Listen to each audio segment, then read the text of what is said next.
Hey guys, Laura here from Sepsis Survivors. Hope you're all well. I will actually say I'm sorry that I wasn't on last week. I wasn't well myself, so that's why you didn't see me. But since I've last seen you, I have been quite busy. And by that, I mean that I've made loads of connections. I've started up a Twitter page. I've started up some stuff to do with advertisement that will be going out at some point very soon to do with online courses for sepsis from a healthcare professional point of view who's had sepsis, which has been quite interesting. But I've been to a UK Sepsis Trust support group earlier on in the week, which was amazing.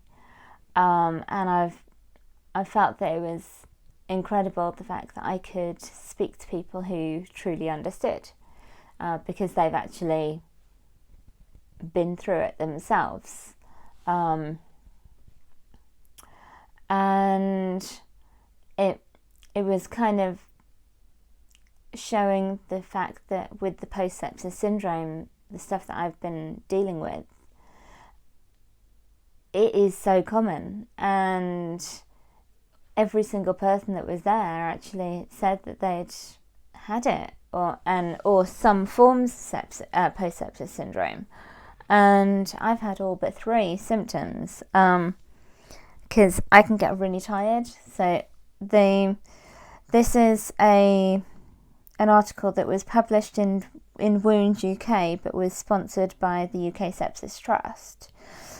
And when it comes to the physical symptoms of post-sepsis syndrome, it's excessive tiredness, muscle weakness, breathlessness, swollen limbs, like excessive fluid. Granted, that wasn't me, luckily. A joint pain, insomnia, skin flaking and being quite dry, and my skin has changed rather a lot, and so has my hair, but it's not as it's not brittle, but it does kind of feel a little bit not quite what it used to be. I'm having to put lots and lots of deep conditioning treatments on. And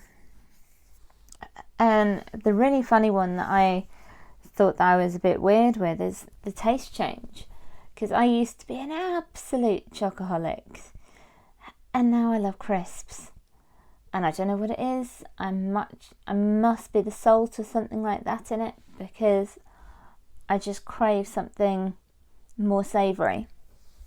Like appetite's changed, a change in sensation in the limbs. So sometimes I actually get nerve pain in here, more so in this side, and it feels like a load of bees in my neck, which is it's horrible. And I often wake up like that, which is a bit bizarre. I'm quite lucky that I haven't had infections in that area, and reoccurring infections in that area since the main time, because I was on antibiotics for 5 weeks. But luckily I'm not kind of getting reoccurring infections yet. A lot of people do, and a few people from the other day had them, so it was really quite interesting. And luckily my kidneys are okay, but as I was saying, there were people the other day that had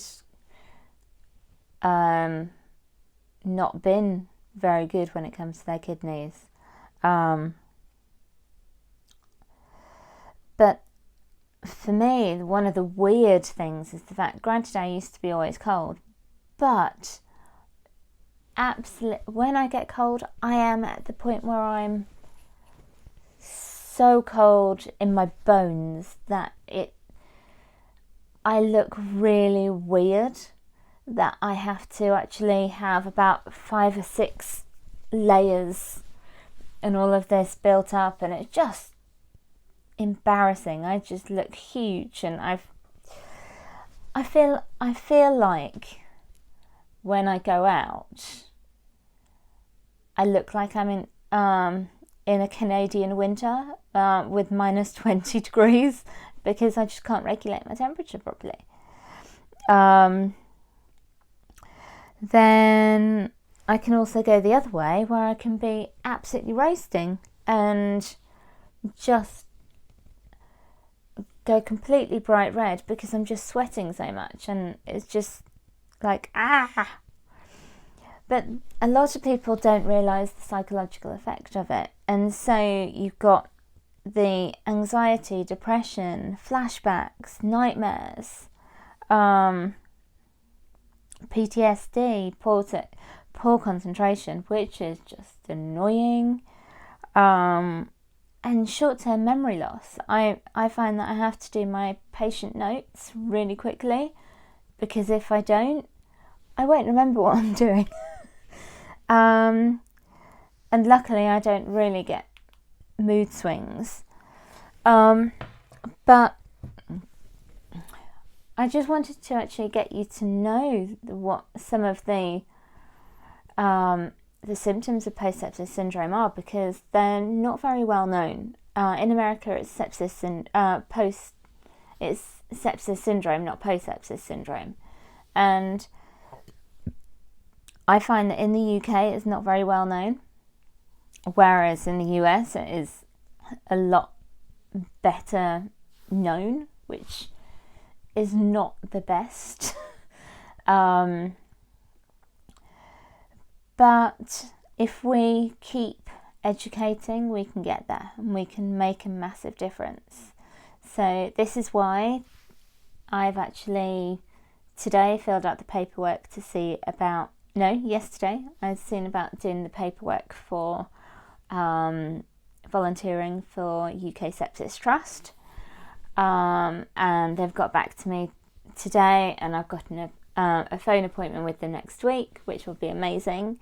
And so it will be more of the clinical side with that, which I'm really looking forward to, because I'm wanting to make a difference. And also, when it came to the things that I've said before about PTSD and the anxiety behind depression, the anxiety and depression behind sepsis, I've had CBT, and the CBT I feel has really helped me, and it's really helped the way that I see things in life, and it's actually really helped me be able to cope with stuff that's not just to do with sepsis. And it makes you value so much, and makes you completely change your outlook. And CBT isn't for everybody. There are other things that you can do, but if you do have the anxiety, the depression, the nightmares, the insomnia because you don't want to go to sleep, because you're scared of a nightmare, because they're so intense that it takes you back, I would go to the doctors. I would seek help, and if you don't get help, self-refer. And with the self-referring, it's amazing, especially in the UK, with the self-referring for CBT. But if you find that you're not getting what you need from your doctor, go to a different doctor. Your health is the most important thing, and you need to look after it, and you need to look after yourself.